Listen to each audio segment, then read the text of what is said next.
Hello hi, నేను మీ విష్ణువరుడు శ్రీనివాస్. అందరూ ఎలా ఉన్నారు?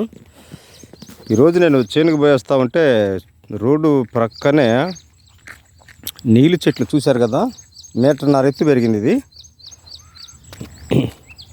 ఇటు చూస్తే జిల్లేడు చెట్టు, ఇటు చూస్తే నీలి చెట్టు.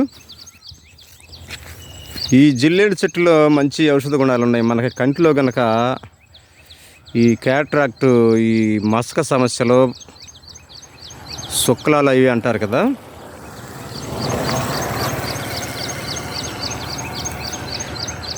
శుక్లాలు ఉన్నటువంటి కంటి మసక సమస్య ఉన్నటువంటి వాళ్ళు రాత్రి పడుకునే ముందు కాలి బొటన వేలికి గనక ఈ ఆకులు గిలితే పాలు వస్తాయి. ఆ పాలు కనుక బొటన వేలికి పెట్టేసి రాత్రి పడుకునే ముందు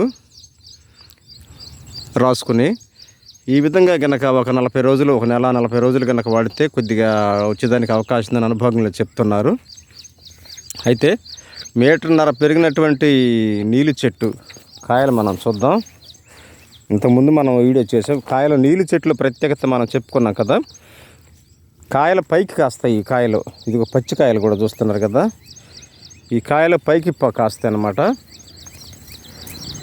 చూడండి, గుత్తులుగా కాస్తున్న చెట్టు నీలి చెట్టు ఇది. అదే మనం వెంపల చెట్లు చూసినట్లయితే, వెంపల చెట్లకేమో పెసరకాయలాగా రౌండ్గా కాస్తాయి. ఇట్లా కిందికి ఉంటాయి కాయలు, కిందికి తిరిగి కాస్తాయి. నీలి చెట్టు ప్రత్యేకత ఏంటంటే కాయలు రివర్స్లో పైకి ఆకాశాన్ని చూస్తూ ఉంటాయి. ఇక మీరు చూస్తే గుత్తులు కాయలు పైకి కాస్తాయి. ఇది బద్దపాటుగా ఉంటుంది. అదేమో వెంపల చెట్టుకేమో కిందికి కాస్తాయి. కాయలు రౌండ్గా ఉంటాయి. చూస్తున్నారు కదా, గుత్తులు కాస్తూ ఉంటాయి.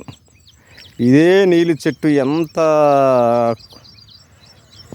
ఉపయోగం అంటే, న్యాచురల్గా మనం తలక రంగు వేసుకునే దానికి మనం విత్తనాలను సేకరించుకోవచ్చు. ఆకును కూడా నువ్వుల నూనెలో ఉడికించి తలక రాసుకోవచ్చు, గాజు చేస్తారు నిల్వ చేసుకుని.